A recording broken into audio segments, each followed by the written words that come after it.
ಮಲ್ಲಿಕಾರ್ಜುನ ಮಲ್ಲಿಕಾರ್ಜುನ ಮಲ್ಲಿಕಾರ್ಜುನ ಮಲ್ಲಿಕಾರ್ಜುನ ಎನ್ನ ಬಾಳನು ಬೆಳಗು ಶಂಕರ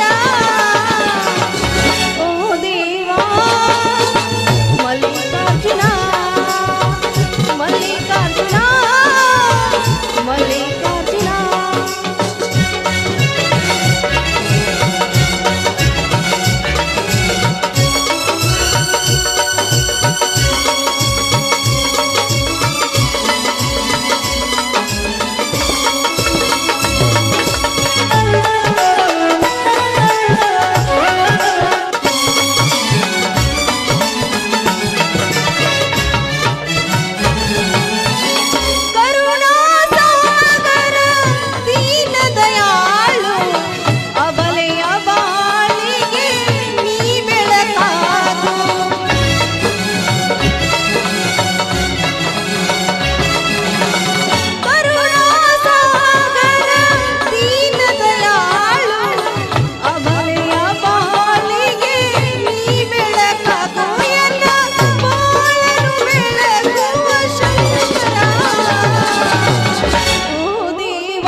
ತಾಯಿ ರೇಣುಕಾ ಮಾತೆ ಮಲಪ್ರಭೆ ತೀರದಲ್ಲಿ ನೆಲೆಸಿರುವ ನೀನು ಬೇಡಿದವರಿಗೆ ಬೇಡವನ್ನು ಕೊಡುವ ಮಹಾಮಾತೆ ನೀನು. ಹೀಗಿರುವಾಗ ರಾಜನ ಮಗಳಾಗಿ ರಾಜನನ್ನ ಮದುವೆಯಾಗುವುದನ್ನು ಬಿಟ್ಟು ಒಬ್ಬ ತುಂಗಮ ಋಷಿಯನ್ನು ಮದುವೆಯಾಗಿ ಈ ಜಗತ್ತಿಗೆ ಈ ಸಮಾಜಕ್ಕೆ ನೀನೊಬ್ಬಳು ಪತಿವ್ರತೆ ಪತಿ ಭಕ್ತಿ ಎಂತದ್ದು ಅಂತ ತೋರಿಸಿಕೊಟ್ಟೆ ತಾಯಿ. ಆದ್ರೆ ನನ್ನ ಪತಿ ದೇವರು ಈ ರಾಮಾಪುರದಲ್ಲಿ ಆದರ್ಶ ರೈತ ಎಂದು ಕರೆಸಿಕೊಂಡಿದ್ದಾರೆ. ಹಾಗೆ ಹಸಿದವರಿಗೆ ಅನ್ನದಾತ ಎಂದು ಕರೆಸಿಕೊಂಡಿದ್ದಾರೆ. ಅವರ ಮಾತಿನಂತೆ ಅವರ ತಮ್ಮನಿಗೆ ಒಂದು ಒಳ್ಳೆ ಡಾಕ್ಟರ್ ನೌಕರಿ ಸಿಗಲಿ ಅಂತ ಹೊಲದ ಮುಂದೆ ಇರುವ ಹೊಲವನ್ನ ಮಾರಿ ಅವರಿಗೆ ರಕ್ಷಣೆ ಕೊಡ್ತಾ ಇದ್ದಾರೆ. ಆದಷ್ಟು ಬೇಗ ಅವರಿಗೆ ನೌಕರಿ ಸಿಕ್ಕಿ ಅವರ ಕನಸು ನನಸಾಗಲಿ ಅಂತಾರೆ ನಿನ್ನ ಸನ್ನಿಧಾನದಲ್ಲಿ ಬಂದು ನಾನು ಶರಗೊಟ್ಟು ಬೇಡ್ಕೋದು ಒಂದೇ ಒಂದು ತಾಯಿ ಭಕ್ತಿಯಿಂದ ಬೇಡ್ಕೋತಾ ಇದ್ದೀನಿ ಈ ನನ್ನ ಮಾತನ್ನ.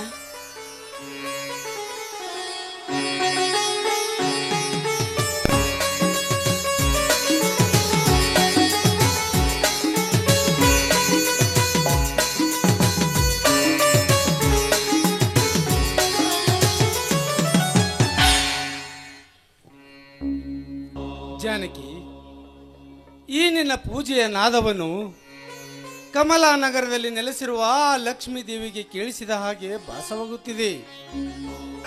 ಆ ಮಹಾತಾಯಿಯಲ್ಲಿ ಏನೆಂದು ಬೇಡಿಕೊಂಡಿರುವೆ ಜಾನಕಿ, ಏನೆಂದು ಬೇಡಿಕೊಂಡಿರುವೆ? ಸ್ವಾಮಿ, ಈ ದೇವರಿಗೆ ಏನಂತ ಬೇಡ್ಕೊಳ್ಳಿ ನೋಡಿ. ನೀವು ವರ್ಷದಲ್ಲಿ 100 ವರ್ಷ ತಾಳಿ ಬಾಳಿದ್ರು ಈ ನಿಮ್ಮ ತಮ್ಮನ ತ್ಯಾಗಕ್ಕಾಗಿ ಈ ನಿಮ್ಮ ಭವಿಷ್ಯಕ್ಕಾಗಿ ನಿಮ್ಮ ತ್ಯಾಗ ಹರಿಕೆ ಬೇಗ ಕೈಗೊಳ್ಳಿ ಅಂತ ಆ ಯಲ್ಲಮ್ಮನ ಗುಡ್ಡಕ್ಕೆ ಹೋಗಿ ಸೇವೆಯನ್ನ ಮಾಡ್ತೀನಿ ಅಂತ ಭಕ್ತಿಯಿಂದ ಬೇಡಿಕೊಂಡೆ ಸ್ವಾಮಿ. ಎಂತ ಆದರ್ಶದ ನುಡಿಗಳು! ಹಿರಿಯರು ಒಂದು ಮಾತನ್ನು ಹೇಳಿದ್ದಾರೆ, ಸ್ತ್ರೀ ಎಂದರೆ ದೇವತೆ, ಲೋಕ ರಕ್ಷಕಳೆಂದು ಅವಳನ್ನು ಪೂಜಿಸುತ್ತಾರೆ. ನಿನ್ನಂತ ಹೆಂಡತಿಯನ್ನು ಪಡೆದದ್ದು ನಾನೇ ಧನ್ಯ ಜಾನಕಿ, ನಾನೇ ಧನ್ಯ. ಸ್ವಾಮಿ, ಗಂಡನೇ ಹೆಣ್ಣಿಗೆ ದೇವರು, ಗಂಡನೇ ಹೆಣ್ಣಿಗೆ ಶ್ರೀರಕ್ಷೆ, ಗಂಡನೇ ಹೆಣ್ಣಿಗೆ ಶ್ರೇಷ್ಠ ರೀ. 18 ವರ್ಷದವರೆಗೂ ಹೆಣ್ಣಿಗೆ ತವರು ಮನೆ, ನಂತರ ಗಂಡನ ಮನೆಯೇ ಹೆಣ್ಣಿಗೆ ಶ್ರೇಷ್ಠ ರೀ. ಹೀಗಿರುವಾಗ ಅತ್ತೆ ಮಾವಂದರ ಸೇವೆಯನ್ನು ಮಾಡುತ್ತಾ ಗಂಡನ ಕಷ್ಟ ಸುಖದಲ್ಲಿ ಭಾಗಿಯಾಗಿ ಗಂಡನ ಜೊತೆ ಈ ಸುಂದರವಾದ ಸಾಗರದಲ್ಲಿ ತೇಲಿ ಒಟ್ಟಿನಲ್ಲಿ ಕೀರ್ತಿ ತರುವಳೆ ಒಂದು ಹೆಣ್ಣು ಸ್ವಾಮಿ. ಅದೆಲ್ಲ ಇರಲಿ, ಇವತ್ತು ಒಂದು ಹುಣ್ಣಿಮೆ ಅಲ್ಲವೇ, ಇವತ್ತು ಗೋವಿನ ಹುಗ್ಗಿ ಹಾಗೆ ಜೋಳದ ಅನ್ನ ಮಾಡಿದ್ದೀನಿ. ನೀವು ಬೇಗ ಸ್ನಾನ ಮುಗಿಸ್ಕೊಂಡು ಬನ್ನಿ, ನಿಮಗೆ ಊಟಕ್ಕೆ ರೆಡಿ ಮಾಡ್ತೀನಿ. ಜಾನಕಿ, ಇಂದು ನಿನ್ನ ಮೈದುನ ಶ್ರೀಕಾಂತ್ MBBS ಪದವಿಯನ್ನು ಮುಗಿಸಿಕೊಂಡು ಊರಿಗೆ ಬರುತ್ತಿದ್ದಾನೆ. ಅವನಿಗೆ ಜೋಳದ ಬಾಣವೆಂದರೆ ತುಂಬಾ ಇಷ್ಟ. ರೋಗಿ ಬಯಸಿದ್ದು ಹಾಲು ಅನ್ನ, ಡಾಕ್ಟರ್ ಹೇಳಿದ್ದು ಹಾಲು ಅನ್ನ, ಹೌದಲ್ಲವೇ? ಹೌದು ಸ್ವಾಮಿ, ನಿಮ್ಮ ಬಯಕೆಯಂತೆ ನಿಮ್ಮ ತಮ್ಮ ಶ್ರೀಕಾಂತ ಈ ರಾಮಾಪುರದಲ್ಲಿ ಒಳ್ಳೆ ಡಾಕ್ಟರ್ ಆಗಿ ಕೀರ್ತಿ ತಂದ್ರೆ ಅಷ್ಟೇ ಸಾಕು ಸ್ವಾಮಿ ನನಗೆ. ಜಾನಕಿ, ಒಂದು ಕಡೆ ಸಂತೋಷದ ಕಣ್ಣೀರು, ಇನ್ನೊಂದು ಕಡೆ ದುಃಖದ ಕಣ್ಣೀರು. ಜಾನಕಿ, ದುಃಖದ ಕಣ್ಣೀರು. ಯಾಕೆ ಸ್ವಾಮಿ, 10 ಹಳ್ಳಿಯ ಆದರ್ಶ ರೈತ ಎನಿಸಿಕೊಂಡ್ರು ನಿಮ್ಮ ಕಣ್ಣಲ್ಲಿ ಕಣ್ಣೀರೆ? ಹೇಳಿ ಸ್ವಾಮಿ, ಯಾಕೆ, ಏನಾಯ್ತು ನಿಮಗೆ? ಏನೆಂದು ಹೇಳಲಿ ಜಾನಕಿ, ಏನೆಂದು ಹೇಳಲಿ? ನನ್ನ ತಮ್ಮನ ವಿದ್ಯಾಭ್ಯಾಸಕ್ಕಾಗಿ ನಮಗೆಲ್ಲರಿಗೂ ಅನ್ನ ಕೊಡುತ್ತಿದ್ದ ಭೂತಾಯಿಯನ್ನು ಮಾರಿ ಅವನಿಗೆ ದೊಡ್ಡ ಡಾಕ್ಟರ್ನಾಗಿ ಮಾಡಿದ್ದೇನೆ. ಅವನು ಕಷ್ಟಪಟ್ಟು ತುಡಿದು ಮರಳಿ ಭೂತಾಯಿಯನ್ನು ಪಡೆಯುತ್ತಾನೆಂಬುದೇ ನನ್ನ ಬಯಕೆಯಾಗಿದೆ ಜಾನಕಿ, ನನ್ನ ಬಯಕೆಯಾಗಿದೆ. ನೋಡಿ ಸ್ವಾಮಿ, ನೀವು ಮಾತ್ರ ದುಃಖಿಸಬೇಡಿ. ಈ ನನ್ನ ಮೈದುನ ರಾಜ ಸತ್ಯ ಹರಿಚಂದ್ರನಂತೆ, ನಿಮ್ಮ ಮಾತಿನಂತೆ ಈ ನಿಮ್ಮ ಆಸೆಯನ್ನ ಪೂರೈಸ್ತಾನ ಅನ್ನೋ ನಂಬಿಕೆ ನನ್ನಲ್ಲಿದೆ. ನೋಡಿ, ನೀವು ದುಃಖಿಸಬೇಡಿ. ಎಂತ ಆದರ್ಶದ ನಾರಿ ನೀನು. ನೀನು ನಮ್ಮ ಮನೆಯ ಬಂಗಾರದ ಕಳಸ ಕಣೆ, ಬಂಗಾರದ ಕಳಸ. ಪರರ ಚಿಂತೆ ನಮಗೇಕೆ ಬೇಕೆನ್ನುವ ಈ ಕಾಲದಲ್ಲಿ ನಿಜವಾಗಲೂ ನಿನ್ನನ್ನು ದೇವರೆನ್ನಲೇ ಅಥವಾ ದೇವರ ರೂಪದಲ್ಲಿ ಬಂದ ಆ ರೇಣುಕಾ ಮಾತೆ ಎನ್ನಲೇ? ಜಾನಕಿ, ನೀನು ನನ್ನ ಬಾಳಿನ ಧರ್ಮ ದೇವತೆ ಜಾನಕಿ, ಧರ್ಮ ದೇವತೆ.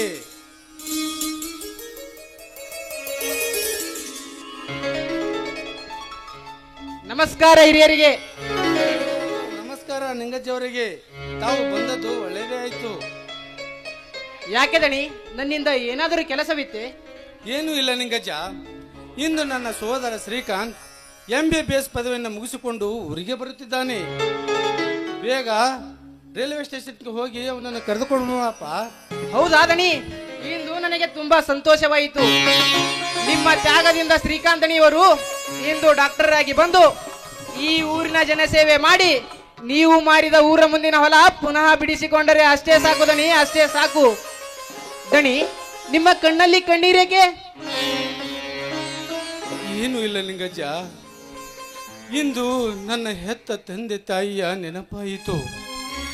ಅದಕ್ಕೆ ಸ್ವಲ್ಪ ಮನಸ್ಸಿಗೆ ಬೇಸರವಾಯ್ತಪ್ಪ, ಬೇಸರವಾಯ್ತು ಅಷ್ಟೇ. ರೀ ನಿಂಗಜ್ಜ, ರಾತ್ರಿ ಎಲ್ಲ ಬರೀ ಹೊಲ ಹೊಲ ಅಂತ ಬಡಬಡಿಸ್ತಾ ಇರ್ತಾರೆ ನಿಮ್ಮ ದಣಿಗಳು. ಹೌದು ತಾಯಿ, 10 ಹಳ್ಳಿಗಳಿಗೆ ಆದರ್ಶ ರೈತನೆಂದು ಕರೆಸಿಕೊಂಡಿರುವ ದಣಿಯವರಿಗೆ ದುಃಖ ಬರುವುದು ಸಹಜ ತಾಯಿ, ಸಹಜ. ಅಮ್ಮವರೇ, ಯಜಮಾನರೇ, ನೀವೇನು ತಲೆ ಕೆಡಿಸಿಕೊಳ್ಳಬೇಡಿ. ಚಿಕ್ಕ ದಣಿಯವರಿಗೆ ನಾನು ತಿಳುವಳಿಕೆಯನ್ನು ಹೇಳಿ ಮರಳಿ ಆ ಹೊಲವನ್ನು ಬಿಡಿಸಿಕೊಳ್ಳುವ ಜವಾಬ್ದಾರಿ ನನ್ನದು ಯಜಮಾನರೇ, ನನ್ನದು. ನಿಂಗಜ್ಜ, ನೀನು ನಮ್ಮ ಮನೆ ಹಿರಿಯ ಸೋದರನಿದ್ದ ಹಾಗೆ. ಈ ನಿನ್ನ ಮಾತುಗಳನ್ನು ಕೇಳಿ ನನ್ನ ಮನಸ್ಸಿಗೆ ಬಲು ಸಂತೋಷವಾಯ್ತಪ್ಪ, ಸಂತೋಷವಾಯಿತು. ಆದಷ್ಟು ಬೇಗ ಈ ಎತ್ತಿನ ಗಾಡಿಯನ್ನು ತೆಗೆದುಕೊಂಡು ಹೋಗಿ ನನ್ನ ತಮ್ಮನನ್ನು ಕರೆದುಕೊಂಡು ಬಾಪ. ಹಾ ನಿಂಗಜ್ಜ, ಟ್ರೈನ್ ಬರುವುದು ಲೇಟ್ ಆಗ್ಬೋದು, ಸ್ವಲ್ಪ ಊಟ ಮುಗಿಸ್ಕೊಂಡೇ ಹೋಗಪ್ಪ. ಎಲ್ಲಿ ಊಟ ರೀ ದಣಿಯರ? ಮೊದಲ ಶ್ರೀಕಾಂತ್ ದಣಿಯವರನ್ನು ಕರೆದುಕೊಂಡು ಬರುತ್ತೇನೆ, ಆ ನಂತರ ಊಟ ಮಾಡೋಣ. ಹೋಗಿ ಬರ್ತೀನಿ ರೀ ದಣಿ. ಆಯ್ತು ನಿಂಗಜ್ಜ, ಹೋಗ್ ಬಾಪ. ಜಾನಕಿ, ಹೇಳಿ ಸ್ವಾಮಿ. ನಿಂಗಜ್ಜನ ಮಾತುಗಳನ್ನು ಕೇಳಿ ದುಃಖವೆಲ್ಲ ಮಾಯವಾಯಿತು. ಹಾ ಜಾನಕಿ, ನಾನು ಪೇಟೆಗೆ ಹೋಗಿ ಬರುತ್ತೇನೆ. ತರಕಾರಿ ಏನು ತರಬೇಕಂತ ಸ್ವಲ್ಪ ತಿಳಿಸಿ ಹೇಳ್ತೀಯಾ? ಹಾ ಸ್ವಾಮಿ, 1 kg ಹುಣಸೆ ಹಣ್ಣು, 1 kg ಬದನೆಕಾಯಿ, 1 kg ಆಲೂಗಡ್ಡೆ ಇವೆಲ್ಲ ತೆಗೆದುಕೊಂಡು ಬನ್ನಿ ಸ್ವಾಮಿ. ಅಲ್ಲ ಜಾನಕಿ, ಹೇಳಿ. ಎಲ್ಲ ಸರಿಯಾಗಿದೆ, ಆದರೆ ಒಂದನ್ನು ಮಾತ್ರ ಮರೆತಿರುವಲ್ಲೇ, ಏಕೆ? ಏನು ನಾನು ಮರ್ತಿದ್ದೀನ? ಅಲ್ಲ ಸ್ವಾಮಿ, ನಾನೇನು ಮರ್ತಿದ್ದು ನೀವೇ ಹೇಳಿ. ಅದೇ ಜಾನಕಿ, ರಾತ್ರಿ ಇಡೀ ನಿದ್ದೆಗೆಡಿಸುವ ನುಗ್ಗೆಕಾಯಿ ಹಾಗೂ ಉಳ್ಳಾಗಡ್ಡಿ ಮರೆತಿರುವಲ್ಲೇ. ಏನ್ರಿ ನಿಮ್ಮ ಹುಡುಗಾಟಿಗೆ? ಅಲ್ಲ, ಮನೆಯಲ್ಲಿ ನನಗೆ ಸಾಕಷ್ಟು ಕೆಲಸ ಇದೆ, ಬೇಕಾದ್ರೆ ನೀವೇ ತೆಗೆದುಕೊಂಡು ಬನ್ನಿ. ಜಾನಕಿ, ಹಕ್ಕಿಗಳು ಹಾರಾಡಲು ಆಕಾಶವೇ ಚಂದ, ಮೀನಿಗೆ ಈಜಾಡಲು ಸಾಗರವೇ ಚಂದ, ಬಾನಂಗಳದಿ ಸೂರ್ಯ ಚಂದ್ರರು ಚಂದ. ಈ ನಿನ್ನ ಮಧುರ ಕಂಡರಿಂದ ಒಂದು ಹಾಡನ್ನು ಹಾಡಿ ನನ್ನ ಮನ ತಣಿಸುವುದೇ ಬಲು ಚಂದ. ಹೋಗ್ರಿ, ನಂಗೆ ನಾಚಿಕೆ ಆಗತ್ತೆ. ನಿನ್ನಂತ ಶ್ರೀಮತಿ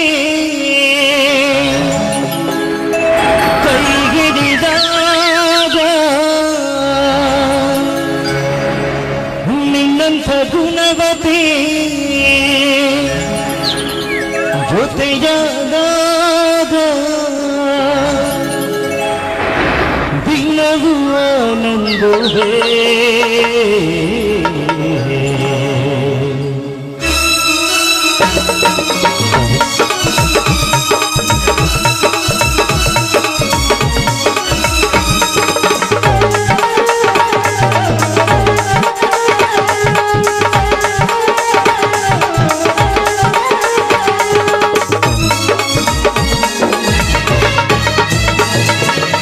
ನಿನ್ನಂತ ಶ್ರೀಮತಿ ಕೈ ಹಿಡಿದಾಗ, ನಿನ್ನಂತ ಗುಣವತಿ ಜೊತೆಯಾದಾಗ ದಿನವೂ ಆನಂದವೇ.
ಹೊಸ ಮಧುಮಾಸವೇ ರಾತ್ರಿಗಳೆಲ್ಲ ಮೊದಲನೇ ರಾತ್ರಿ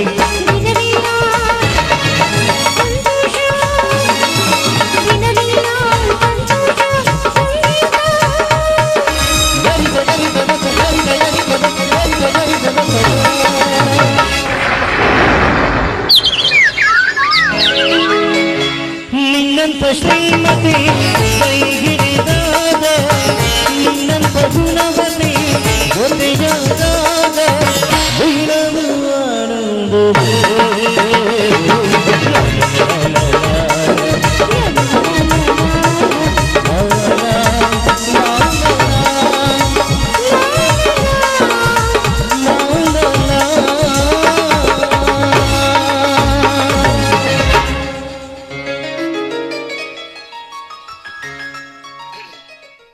ನೋಡಿ ಸ್ವಾಮಿ, ಮೈದಿನ ಬರೋ ಹೊತ್ತಾಯ್ತು.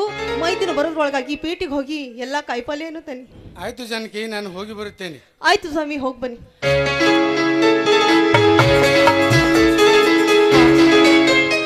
ನನ್ನ ಮೈದಿನ ಬರುವ ಹೊತ್ತಾಯ್ತು.